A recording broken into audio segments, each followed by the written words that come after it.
Felix hurried home. The moment he opened the door, I was just unwrapping an exquisite express package. The scanty lingerie inside caught my eye, and the card beside it elicited an involuntary sneer from me. To my dear Debra, may your cup size keep growing. Wear this sexy lingerie and draw in more men. From, your Felix. How absurd. This was the female friend Felix had insisted he had no inappropriate relationship with. Meeting my cold gaze, Felix averted his eyes and gave a guilty smile as he explained, "Tomorrow is Debra's birthday. You know, she is tomboyish and hopeless at choosing clothes. So, I just casually bought one for her." He was offering an explanation because there had been similar occurrences in the past, and each time, they had made me seethe with anger. Last time, he bought sexy thongs for Debra. Before that, it was a pair of black silk stockings, and, even before that, feminine sanitary pads. These incidents led to numerous heated arguments between us. Without fail, Felix would trot out the same excuse every time. He always said, "Debra is just a tomboy. She has no taste in clothes." What's wrong with me, her closest friend, lending a hand? Don't make a fuss about it. The incident with the thongs triggered an extremely intense quarrel between Felix and me. By an unfortunate coincidence, his parents, who happened to visit our house at the time, overheard it and promptly gave him a stern scolding. Felix stubbornly emphasized that Debra had been his childhood companion and that she was no different from any of his other friends. He even complained that I was being overly petty. In response, I immediately flung several photos at him. In those photos, men were seated while Debra stood behind them, firmly hugging their heads, her breasts practically pressed against their faces. There were also shots of her clad in a revealing low-cut camisole and extremely short shorts, crawling across their legs. Felix immediately fell silent. His parents then admonished him to reduce his contact with Debra in the future. In front of them, he agreed. However, in secret, he resumed hanging out with Debra as before. Each time, he made every effort to keep it hidden from me. Yet, I still caught him in the act a few times. Initially, he seemed remorseful. On our wedding anniversary, Debra claimed to be suffering from menstrual cramps and asked Felix to go and massage her stomach. This set off yet another furious argument between us. For heaven's sake, stop being so petty. We're just friends. Given your solitary nature and lack of friends, you couldn't possibly understand. He smashed the crystal cup that once represented the love between us and stormed out, slamming the door behind him. As I stared at the mess on the floor, a wave of fury surged through me, and I ripped up the plane ticket I'd prepared for him. Then I went to the Arctic alone. People always talked about the so-called 7-year itch in marriage. When we tied the knot, Felix had promised that in the 7th year of our union, we'd journey together to the Arctic, a place I'd long dreamed of visiting. He'd sworn he'd use his love for me to disprove this common belief. But as it turned out, over those 7 years, he'd only managed to show that his promise was nothing but a lie. Afterward, Felix must have come across the torn-up ticket and felt a twinge of guilt.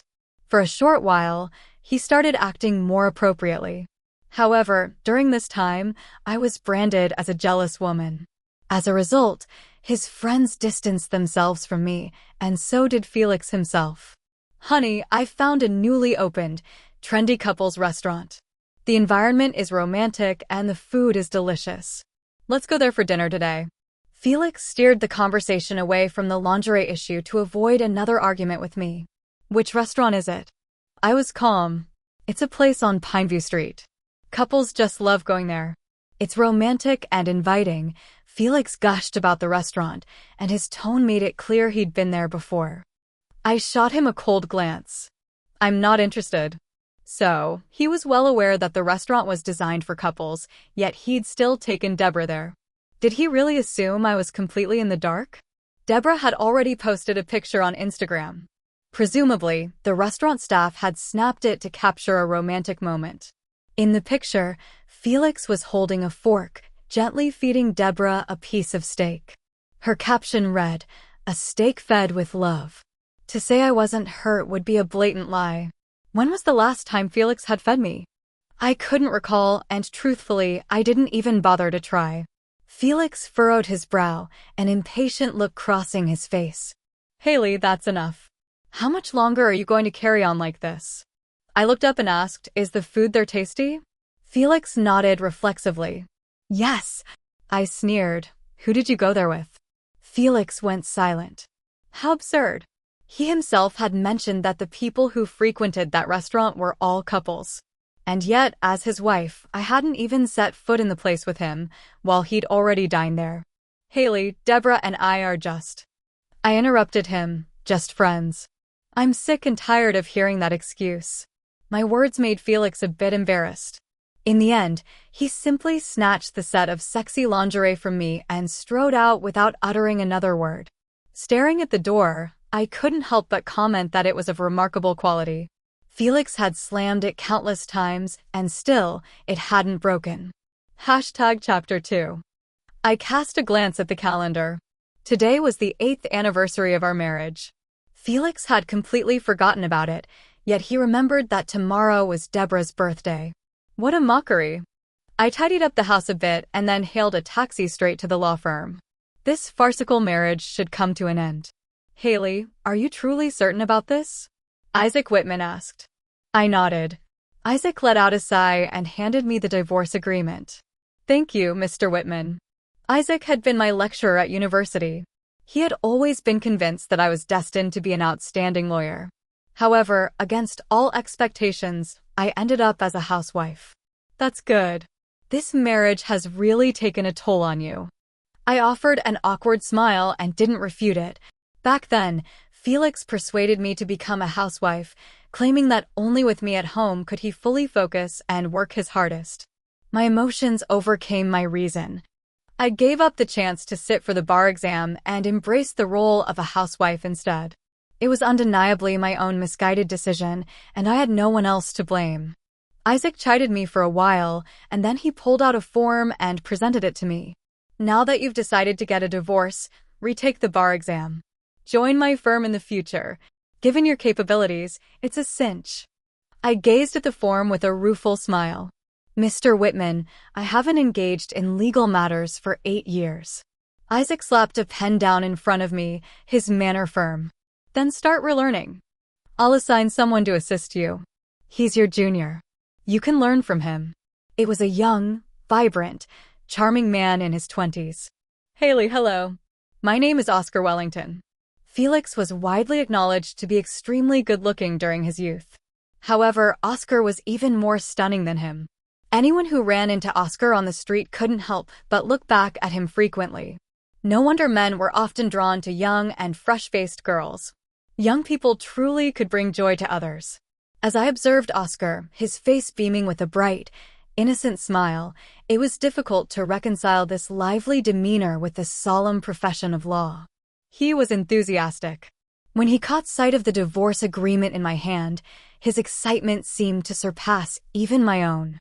When you find yourself with the wrong person, it's crucial to part ways with him in time. You should get rid of such an unappealing, middle-aged man without hesitation to avoid squandering your precious energy. Somehow, I sensed that Oscar had an inexplicable hostility towards Felix. He must have cheated on you, right? He neglects his beautiful wife and fools around with ch. Isn't he afraid of getting into trouble? As I listened to Oscar's words, an image of Felix falling from grace flashed across my mind. I couldn't help but laugh. Meanwhile, the dissatisfaction that had been pent up in me for years seemed to disappear. An overwhelming sense of relief washed over me. As like attracted like, an unfaithful man should be with ch. I shouldn't be angry with them. Oscar, if you give up being a lawyer, I think you can be an excellent stand-up comedian. I praised him sincerely. Oscar was overjoyed. Suddenly, he leaned closer to me. Haley, you truly get me. My second wish is to do stand-up comedy, especially the kind where I can mercilessly roast people. His unexpected approach made my heart flutter inexplicably. It had been ages since I'd been this near to a man. Indeed, Felix and I hadn't had much physical contact for a long while. After we got married, I planned to have a child. But following a huge fight over Debra, every single time we were on the verge of having sex, she would interrupt us by claiming that she had fallen or had a stomachache or that her kitten was dying. Felix would invariably pull his half-removed pants back up and dash to her side. By the time he returned, any amorous mood we'd had was completely dissipated. Felix would always patently apologize to me, insisting that he saw Debra as a friend and a younger sister, and that he felt obligated to take care of her.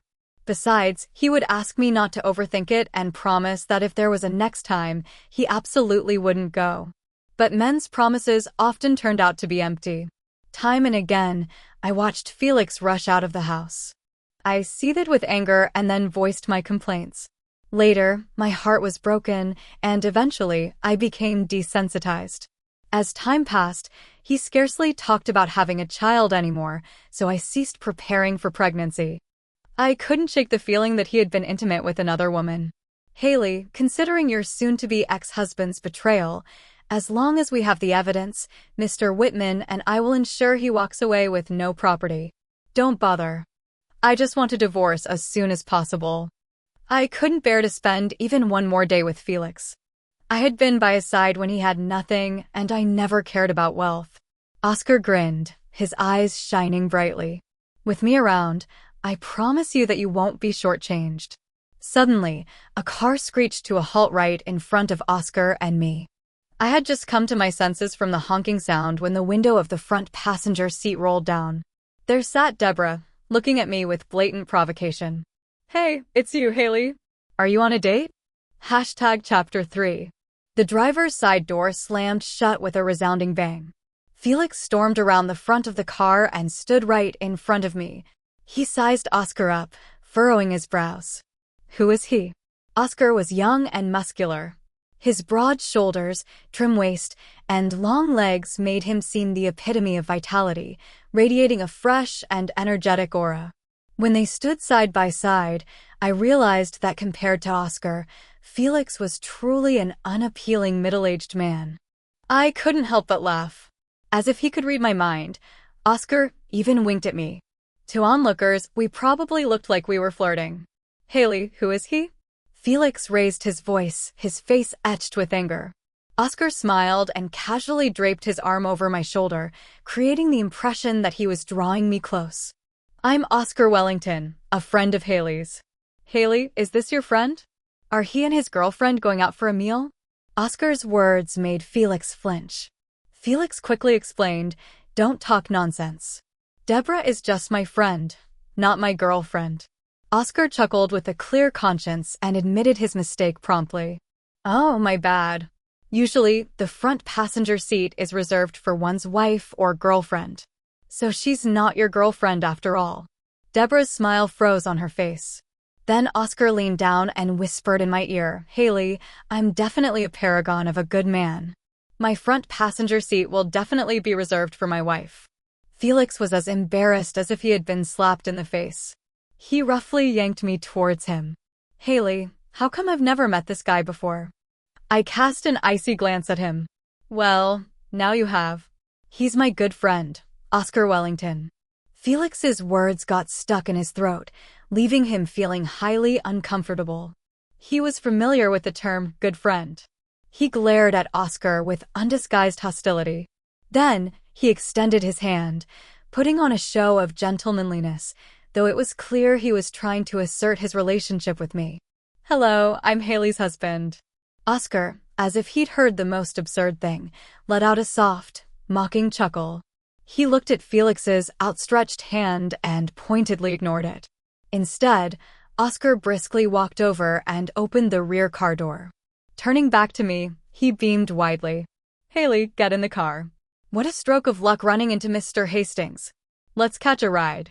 Oscar simply turned a deaf ear to Felix's statement that he was my husband. Just as I was about to get in, Felix grabbed my arm and growled through gritted teeth, Honey, this is inappropriate, isn't it? Plainly, he was dead set against me sitting beside Oscar. I raised my eyebrows and fixed my eyes on Debra in the front passenger seat. What? Are we interrupting your date? Your good friend was already seated in the passenger seat, and she showed no intention of vacating it. Felix hastily explained, "Don't misunderstand. Debra's cat is about to give birth, and I need to help with the delivery." I patted his shoulder and praised him sarcastically. "So you've switched to being a vet? You're really something." Before he could utter a word in response, I promptly got into the back seat of the car. Oscar gave Felix a thumbs up. "Oh, so you're a vet." "I have a male dog at home. I've been thinking about getting him neutered recently. Mr. Hastings, could you please do me a favor? Otherwise, that D*MN dog is constantly in heat, chasing after every female dog he sees." With that, Oscar climbed into the car with a grin and closed the door. Felix's face turned sullen. He got into the car and slammed the door with a thud. I couldn't have cared less. After all, if the door got damaged, it wasn't my concern to pay for the repairs. "We're going to Amorous Bites on Pineview Street. Drive smoothly, or Haley will get dizzy." "Thanks," Oscar ordered naturally, as if Felix was his driver.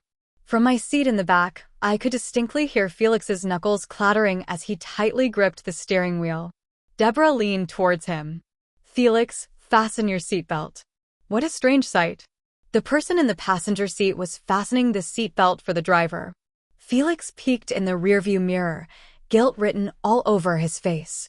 Then, he quickly snatched the seatbelt and buckled it himself. Debra's hand froze, and she vented her annoyance on me. "Amorous Bites? Isn't it a popular couples restaurant these days? Haley, are you going there for a meal?" Debra's words only stoked Felix's anger further. He had intended to take me to this couple's restaurant earlier, but I refused.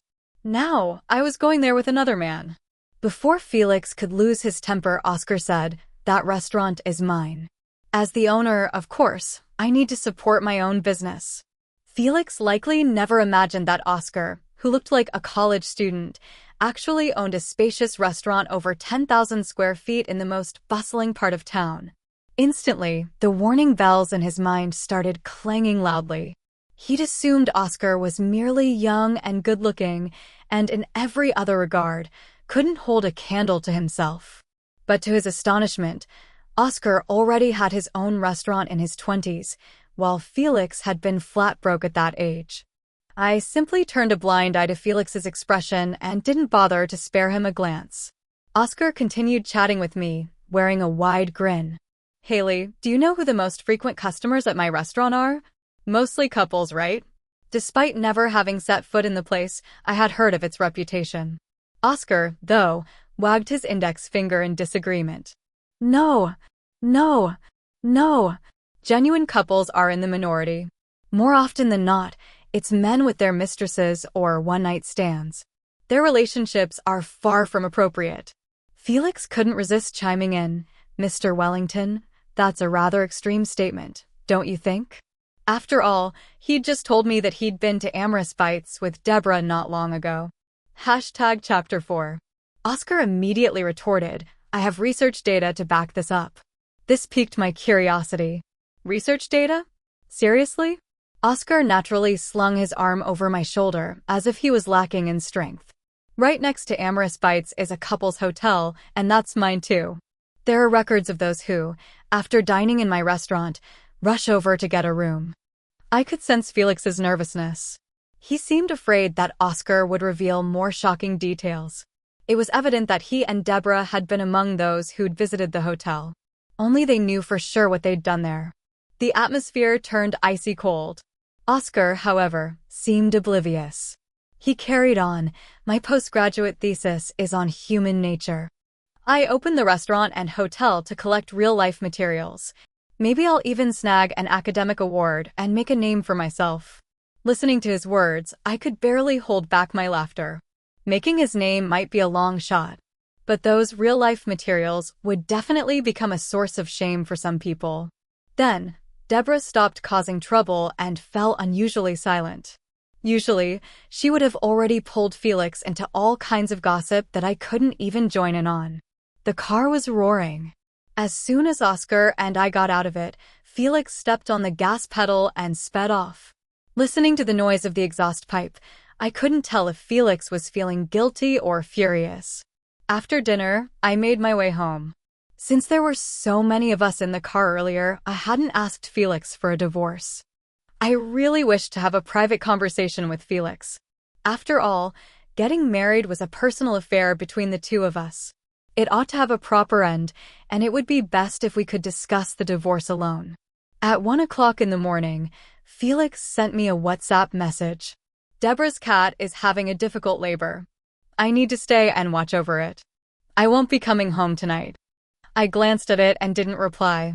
I had already read Debra's Instagram post on my phone. The photo presented her hand alongside Felix's, gently cupping a kitten. The caption read, "We're now mom and dad." I had encountered far too many such Instagram posts. At first, I always got jealous and argued with Felix. He claimed that I was being overly sensitive, insisting that Debra's posts were nothing out of the ordinary and urging me to be more tolerant. He never kept his distance from her for my sake, believing that it was not inappropriate and that I was making a big deal out of nothing. Well, now I decided to be magnanimous. A despicable man deserved to be with AB*****ch. The next day was Debra's birthday. In the old days, at gatherings of the sort, Felix never took me with him, lest I should spoil the fun. But perhaps due to not coming home the previous night, he sent me an address on WhatsApp and insisted that I show up. Well, why not? After all, I wasn't the homewrecker. Debra's birthday party was taking place at a bar, the priciest in the city.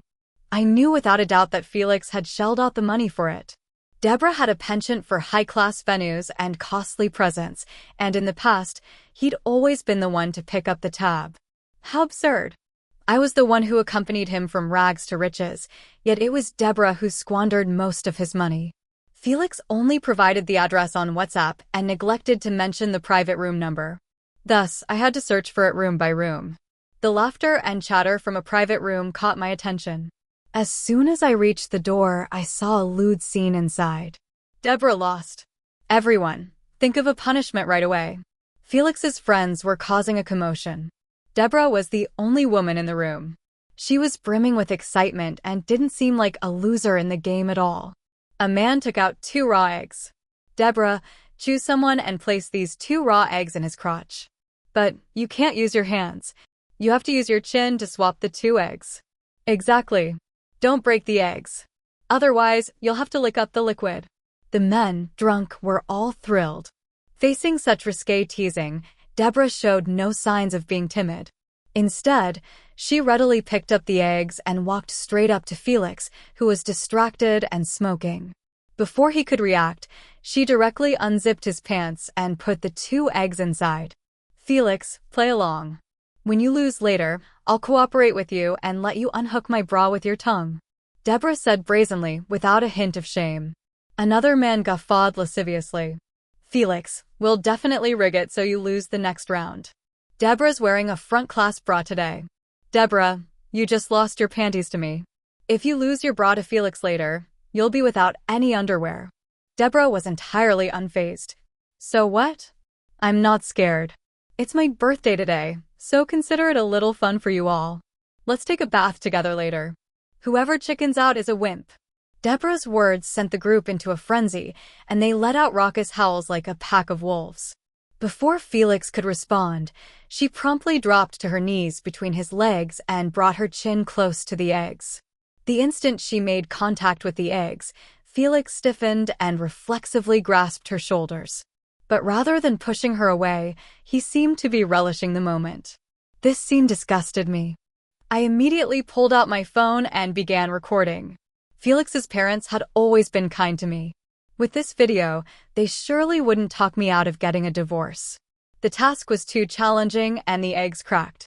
The onlookers cheered even more boisterously. Debra, true to her bold nature, exclaimed, "It's just licking up some egg yolks and whites." No problem. With that, she reached for Felix's belt. Suddenly, I felt a weight. I whipped my head around and saw Oscar draping his arm over my shoulder again, grinning at me. He directly turned on the lights in the private room. In an instant, the place was flooded with brightness. Felix's belt was already undone, and the zipper was halfway down. Wow! You're having such a wild time. This is a legitimate bar, and pornographic activities are not allowed here. Everyone was shocked. At the sight of me standing at the door, Felix hastily shoved Debra away from him and jumped up, trying to hold his pants up. Perhaps his movement was too big, and the other egg in his pants also broke. Honey, Felix was in a disheveled state. Oscar let out a disdainful sneer.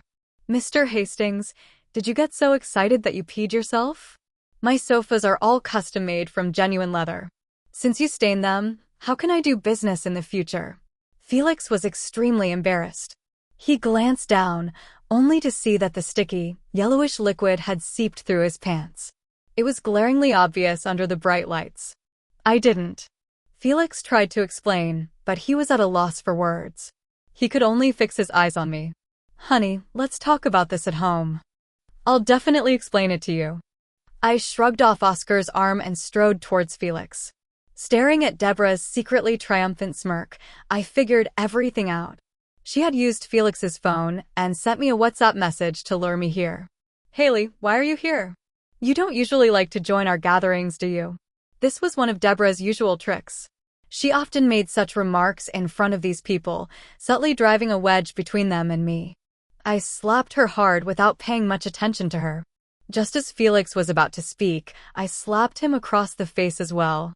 I took out the divorce agreement from my bag and hurled it in his face, saying calmly, Felix, sign the divorce agreement and send it to me. From now on, whether you lick eggs from someone's crotch or undo a bra with your mouth, it has nothing to do with me. Felix was taken aback. Throughout all our numerous arguments, I had never once mentioned divorce. Subconsciously, he believed that I would never leave him over something like this. Debra, too, seemed genuinely stunned when she caught sight of the divorce agreement. While walking past her, I stopped. You used Felix's phone and sent me a WhatsApp message to get me here. Isn't this exactly what you were waiting for? So why the shocked expression? Oscar approached me and put his arm around my shoulder. Haley, let's go. Otherwise, the Vice Squad might come and take us away.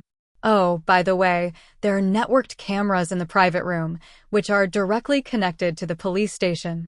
At this revelation, everyone in the room instantly sobered up. Oscar and I exited the private room, and Felix chased after us. Honey, it was all a misunderstanding just now. We were just playing a game. Debra is like a man to us. It was really wrong of her to use my phone and send you that WhatsApp message. I'll scold her later. But you're not without fault. You threw a tantrum and asked for a divorce. What's the difference between you and those shrews who threaten divorce at every turn? The more Felix rambled, the more confident he became. He actually started blaming me. I almost laughed in annoyance. Before I could retort, Oscar smiled. So you were treating Debra as a man just now, weren't you? That's easy. Oscar waved his hand, and 2 waiters immediately rushed over. He pointed at Felix. Mr. Hastings' eggs in his crotch broke. You 2 help him lick it clean. I tried hard to suppress my laughter. The anger that had consumed me moments ago vanished in an instant. What's wrong, Mr. Hastings? Didn't you say that Debra was like a man to you? Aren't my 2 waiters men? Felix was overcome with acute embarrassment when his lie was caught. I'm talking to my wife. It's none of your business. Get out of here. Oscar feigned alarm. He clutched my arm and whined in a pitiful tone, Haley, your soon-to-be ex-husband has such a foul temper. Does he have a penchant for violence? I'm really quite fragile. You should protect me. I gently patted his head to comfort him, and he instantly broke into a broad, sunny smile. Felix seethed with anger, jabbing his finger at Oscar. Haley, you're my wife. It's outrageous for you to be this affectionate with him. Why can't you maintain some distance? I raised my eyebrows and replied coolly, Oscar is a good friend of mine. Felix, don't be so small-minded. You should be more tolerant. There's nothing romantic between Oscar and me. You're not the type of person who's so isolated that you have no friends, so you ought to understand. Moreover, once we're divorced, you have no right to meddle in who I'm close to. With that, I pulled Oscar away. He walked past Felix and raised his eyebrows with a wide grin. Chapter 5. To my surprise, Oscar indeed called the police. Felix and all his friends were taken away. Shortly after, I received a call from the police, asking me to come and fetch Felix. Instead of complying, I provided them with the contact numbers of his parents. In the end, it was Felix's parents who, in the dead of night, hurried to the police station to secure his release and bring him home. When he finally returned, I was packing my luggage.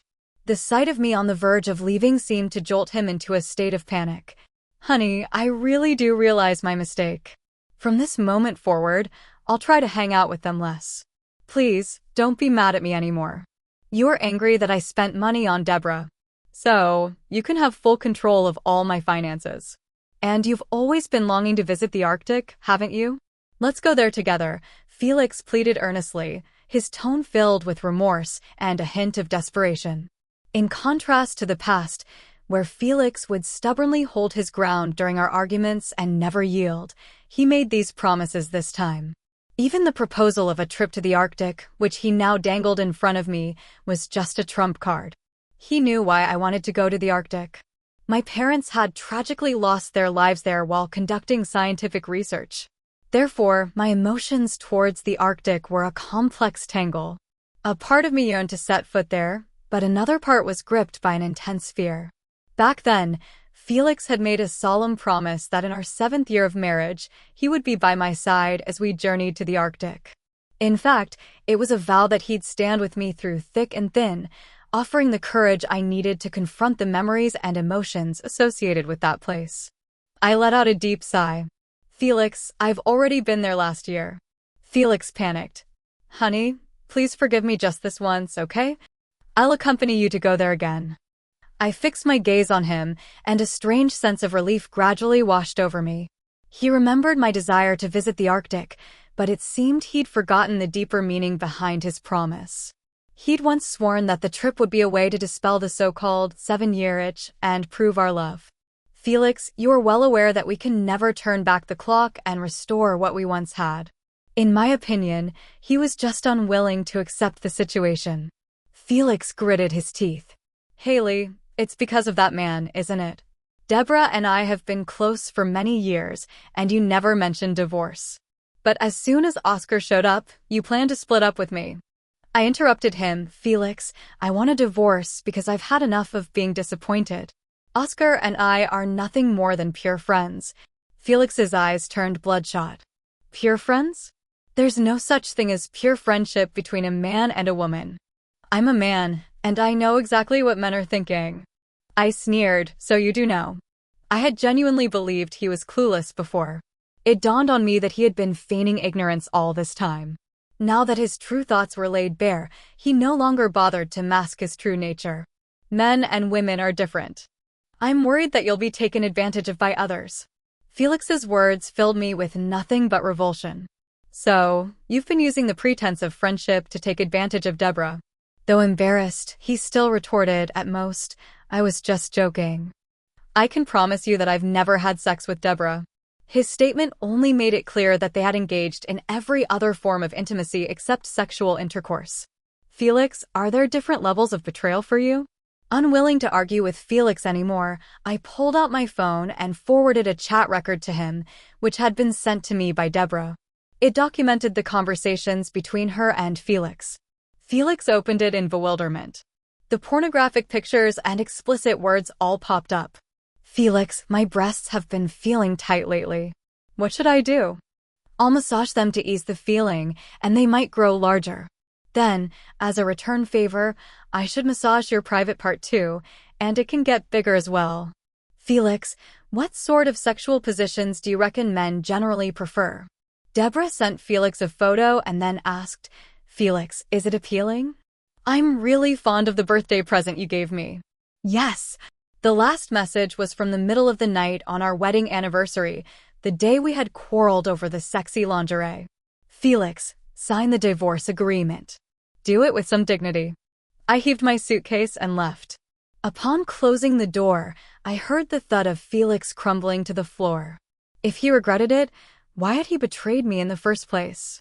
Chapter 6. I had assumed that after our last conversation, Felix would promptly sign the divorce agreement. However, to my great disappointment, he didn't. Instead, he became a daily fixture downstairs at the law firm, waiting for me with a bouquet. I was preparing for the bar exam once again, and Isaac had considerately reserved a meeting room at the firm for me. During my review sessions, Oscar was by my side every single day. Oscar, I'm quite capable of studying on my own. If I run into any questions, I'll be sure to reach out to you. After all, I was well aware of how occupied lawyers could be. Even though Oscar was still in his internship, I knew he had a plethora of tasks and responsibilities. He propped his chin up with one hand and stared at me with a warm smile. My role right now is to keep an eye on you while you review. I was momentarily speechless.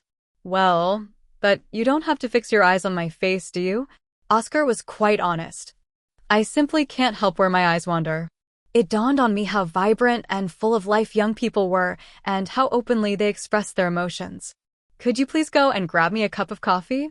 With Oscar's intense gaze fixed on me constantly, it was nearly impossible for me to focus on my work, and an indescribable feeling washed over me. He sprang to his feet without hesitation. Sure, you'd better have hot coffee today, lest you have cramps. With that, he swiftly exited the meeting room. I looked at the closed door, my heart filled with a jumble of emotions. Oscar was well aware that I had just started my period that day. I wasn't some naive young girl. I could easily discern the strong and obvious feelings he had for me.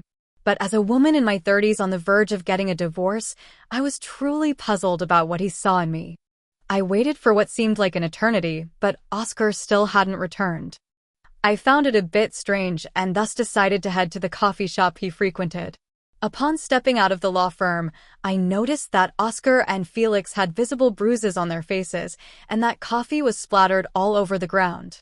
Meanwhile, their conflict was about to escalate further, and they were on the brink of another fight. Oscar. Startled, I immediately dashed over. Oscar, who had been aggressive just now, immediately put on a pitiful expression. He grabbed my arm and showed me his swollen and red hand. It was clearly a scald. Haley, it hurts so much. Blow on it. Subconsciously, I gently blew on his hand. A smug and taunting smile spread across Oscar's face as he glanced at Felix. Felix, enraged by this display, clenched his fist and lifted it, ready to punch Oscar. In a flash, I positioned myself between them, shielding Oscar behind my back. I spread my hands wide and glared at Felix warily. Felix, have you had enough? If you dare to hit him again, believe it or not, I'll call the police and have you arrested right away. Felix's fist froze in midair, and he stared at me in disbelief. Haley, are you protecting him? Felix's voice trembled with shock. I met his gaze calmly. Of course. Felix shouted hysterically, I'm your husband.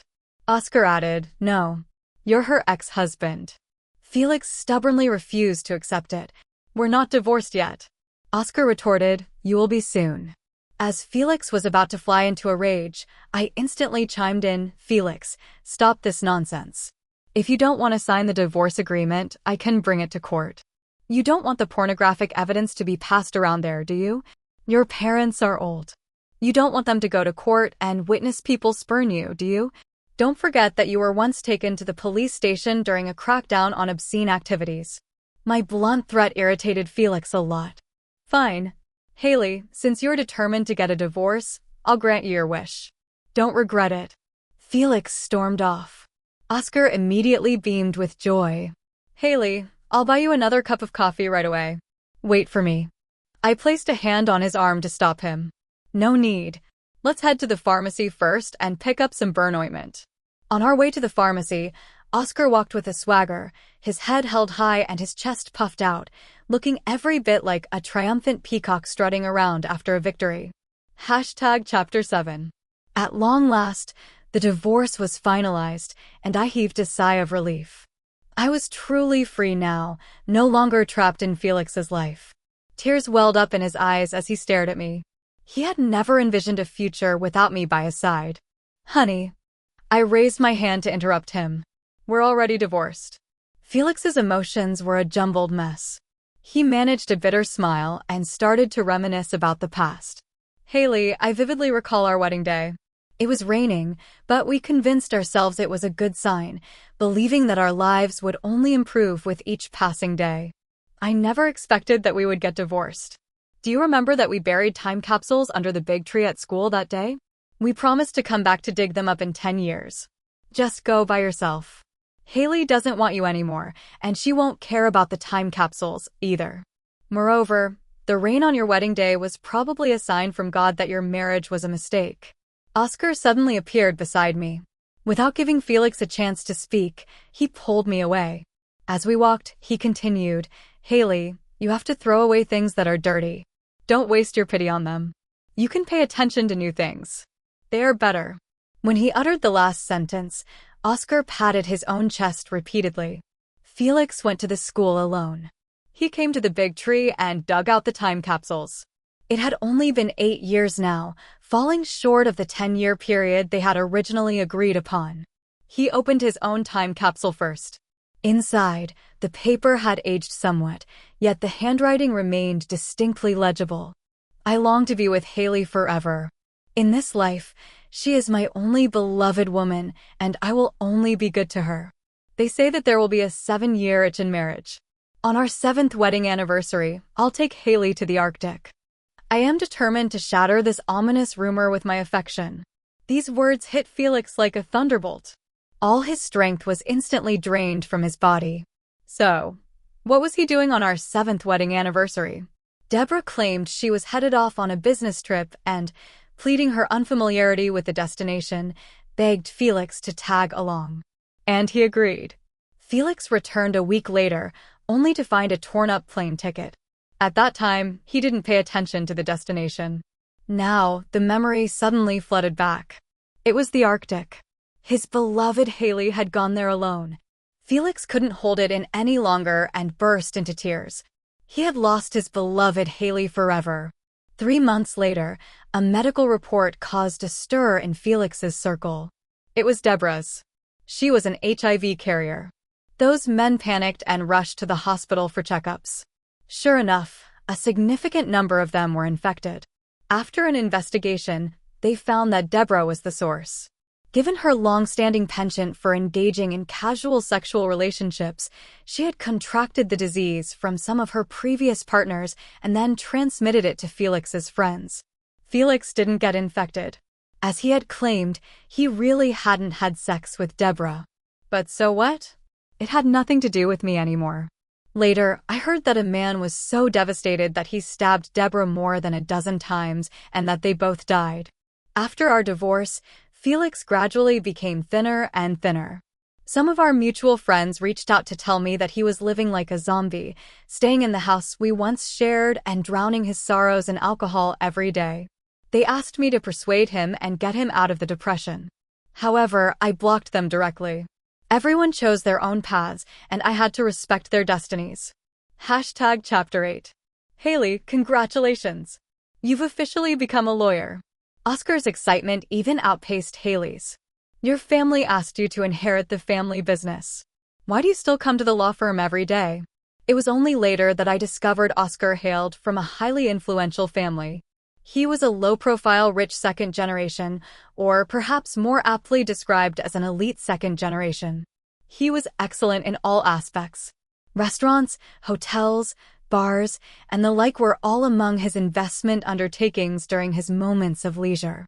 Academically, he was equally remarkable. Law was merely one of the many disciplines he had mastered. Oscar had an in-depth understanding of running large corporate conglomerates. After getting to know him better, I really admired him. How could he manage to learn so much and still be brimming with energy? In contrast, it had been 8 long years since I'd decided to resume my legal studies. It had taken me 2 attempts to finally pass the bar exam and obtain my lawyer's license. Over the past year, while managing his family's business, Oscar came to the law firm every day to watch me review. I come to the law firm so that I can see you every day. Oscar was straightforward and honest. His intense love was so palpable that it was nearly impossible for me to ignore it. Oscar, I'm in my 30s, much older than you. Oscar smiled. My feelings for you have nothing to do with your age. I learned from my experience that men at his age often had passionate and strong emotions. However, as they grew older, their thoughts often changed. Felix was a prime example of this. Once upon a time, his affection for me burned just as brightly as Oscar's did now. Let's make an agreement. In 3 years, if you're still absolutely certain that you are fond of me, I'll be your girlfriend. 3 years was enough for Oscar to mature and encounter a wider range of women. He chuckled. You can't break your promise. I nodded firmly. I won't. Suddenly, Oscar kissed my forehead tenderly and then whispered softly into my ear, the men in my family are all Romeos. I was puzzled. Oscar beamed with joy, his eyes starry. We're all loyal in our relationships.